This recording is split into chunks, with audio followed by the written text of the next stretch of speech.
2019 பாமக இல்லை என்றால் எடப்பாடி பழனிசாமி வீட்டிற்கு சென்றிருப்பார் என்று பாமக தலைவர் அன்புமணி தெரிவித்தார். அடிக்கடி கூட்டணியை மாற்றிக் கொண்டிருக்கும் அன்புமணி அதிமுக தயவுதான் எம்பியாக உள்ளார் என்று அதிமுக பொதுச் செயலாளர் எடப்பாடி பழனிசாமி பதிலடி கொடுத்துள்ளார். ஆட்சியை கொடுத்து இவங்களை காவடி தூக்கி இவங்களை தோல்ல சுமந்ததெல்லாம் போதும் இல்ல. அதனாலதான் வெறுப்புல இருக்கிறேன், நான் வெறுப்புல இருக்கிறேன். அதனால இதெல்லாம் சிந்தியுங்க.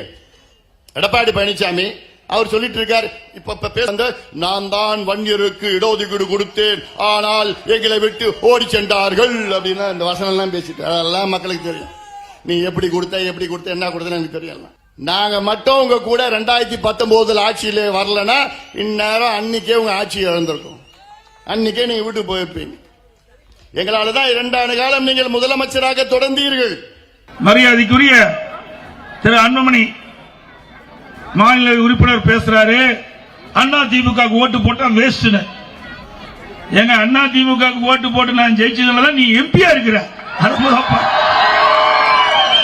ஒரு எம்எல்ஏ கூட இல்லாத ஒரு பாட்டாளி மக்கள் கட்சி சேர்ந்த ஒருவருக்கு அண்ணா திமுக மக்கள்லாம் அண்ணா திமுக ஓட்டு போட்டு எம்எல்ஏ தேர்ந்தெடுத்த காரணத்தினால்தான் உங்களை நாங்க எம்பியா தேர்ந்தெடுக்கிறோம். அண்ணா திமுக ஓட்டு போட்டா நன்மை கிடைக்கும்.